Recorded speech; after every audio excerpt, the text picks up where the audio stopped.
Luego de la ascensión de Jesús al cielo, los discípulos hicieron lo que Cristo les había pedido.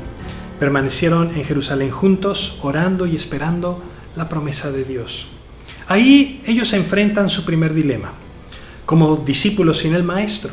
Y la manera en la que tomaron decisiones nos va a mostrar un patrón maravilloso que deberíamos aprender cada vez que tomamos una decisión importante en nuestras vidas.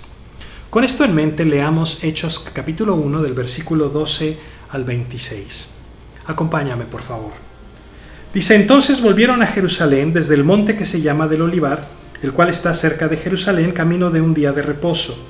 Y entrados subieron al aposento alto donde moraba Pedro y Jacobo, Juan, Andrés, Felipe, Tomás, Bartolomé, Mateo, Jacobo hijo de Alfeo, Simón el celote y Judas hermano de Jacobo. Todos estos perseveraban unánimes en oración y ruego con las mujeres y con María la madre de Jesús y con sus hermanos. En aquellos días Pedro se levantó en medio de los hermanos, y los reunidos eran como 120 en número, y dijo: varones hermanos, era necesario que se cumpliese la escritura en que el Espíritu Santo habló antes por boca de David acerca de Judas, que fue guía de los que prendieron a Jesús, y era contado con nosotros y tenía parte en este ministerio. Este pues, con el salario de su iniquidad, adquirió un campo y cayendo de cabeza se reventó por la mitad y todas sus entrañas se derramaron.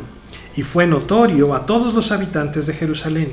De tal manera que aquel campo se llama en su propia lengua Aceldama, que quiere decir campo de sangre. Porque está escrito en el libro de los Salmos: sea hecha desierta su habitación y no haya quien more en ella, y tome otro su oficio. Es necesario, pues, que de estos hombres que han estado juntos con nosotros todo el tiempo que el Señor Jesús entraba y salía entre nosotros, comenzando desde el bautismo de Juan hasta el día en que de entre nosotros fue recibido arriba, uno sea hecho testigo con nosotros de su resurrección. Y señalaron a dos: a José, llamado Barsabás, que tenía por sobrenombre Justo, y a Matías. Y orando dijeron: tú, Señor, que conoces los corazones de todos, muestra cuál de estos dos has escogido, para que tome la parte de este ministerio y apostolado de que cayó Judas por transgresión para irse a su propio lugar. Y les echaron suertes, y la suerte cayó sobre Matías, y fue contado con los 11 apóstoles.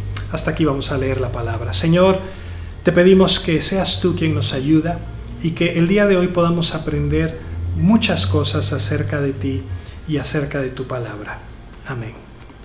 Como sabemos, Judas Iscariote, el hombre que traicionó a Jesús, luego de intentar regresar a los sacerdotes el dinero que recibió por su traición, él fue y se ahorcó quitándose la vida.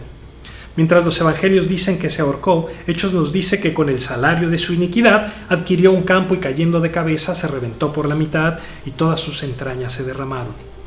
Mateo 27 nos brinda más detalles de lo que sucedió. Pues fueron los sacerdotes quienes compraron el campo, probablemente a nombre de Judas, pues era su dinero el que no quisieron recibir. Y al unir ambos relatos, sabemos que Judas se ahorcó y cayendo de cabeza se reventó por la mitad y todas sus entrañas se derramaron. ¡Qué manera tan espantosa de morir! Pero el enfoque de la historia no está en la forma en que muere Judas, sino en que ya no eran 12 discípulos, sino nada más 11.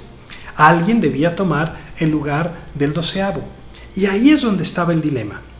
Entre 120 personas reunidas, que eran el número mínimo para ser considerado como una congregación válida en Israel, se tenía que tomar la decisión. Pedro toma la palabra y lo primero que hace es lo que todos nosotros deberíamos hacer siempre que somos confrontados con un dilema. Pedro va a las Escrituras. Les dice que era necesario que se cumplieran las Escrituras en cuanto a Judas, pero también les dice en el versículo 20 que está escrito en el libro de los Salmos que otro tome su oficio. De manera que el primer paso es informar nuestras decisiones con las Escrituras. Muchas veces este paso es más que suficiente. La jovencita que está indecisa si deba o no iniciar una relación con vistas al matrimonio con un joven incrédulo, al analizar las Escrituras, sabrá que claramente Dios nos enseña a no unirnos con personas que no honran a Dios. Lo mismo con muchos asuntos más, asuntos de finanzas, relaciones interpersonales, asuntos de la iglesia, del ministerio, en fin. Consultar la palabra de Dios muchas veces es más que suficiente para darnos la respuesta correcta en medio de una gran decisión. En este caso, la interpretación que Pedro hizo de los Salmos solo les reveló que debían reemplazar a Judas. ¿Pero quién? Ahí entró en acción la segunda parte de lo que deberíamos de hacer al tomar una decisión. Los discípulos usaron su sentido común para determinar quiénes podían ser los candidatos y escogieron a José y a Matías. Dios nos ha dado el sentido común para que lo usemos.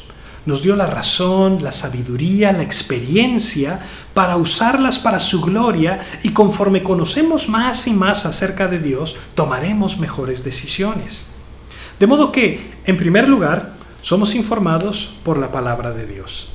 En segundo lugar, usamos nuestra razón y el sentido común. Pero hasta aquí no han tomado aún la decisión. Falta un paso importantísimo. Versículo 24. Y orando dijeron: Tú, Señor, que conoces los corazones de todos, muestra cuál de estos dos has escogido para que tome la parte de este ministerio y apostolado de que cayó Judas por transgresión para irse a su propio lugar. El tercer paso es la oración. Una vez que la palabra y la razón ha informado nuestra decisión, pedimos la ayuda de Dios para tener claridad en la determinación que tomaremos. Los discípulos echaron suertes y fue la manera en la que determinaron que el Señor estaba escogiendo a Matías. En otros lugares de las Escrituras hemos visto el mismo proceso de echar suertes, como en el caso de Jonás, cuando los marinos echaron suertes para saber por causa de quién había sobrevenido la terrible tormenta. Pero, aunque echar suertes era una práctica común en la antigüedad, los cristianos del Nuevo Testamento recibirían después de este punto algo mucho mejor que echar suertes. Recibirían la guía e instrucción del Espíritu Santo. Nosotros no debemos echar suertes, sino confiar en que el Espíritu Santo que mora en nosotros nos guiará a la respuesta a nuestra oración. Si pensamos un poco en el proceso que acabamos de explorar, verás que las decisiones se determinan tomando en cuenta la voluntad de Dios. Así que, de ahora en adelante, informa tus decisiones con la palabra de Dios. Usa la razón, la inteligencia que Dios te ha dado. Ora y deja que el Espíritu Santo de Dios te guíe en la dirección correcta.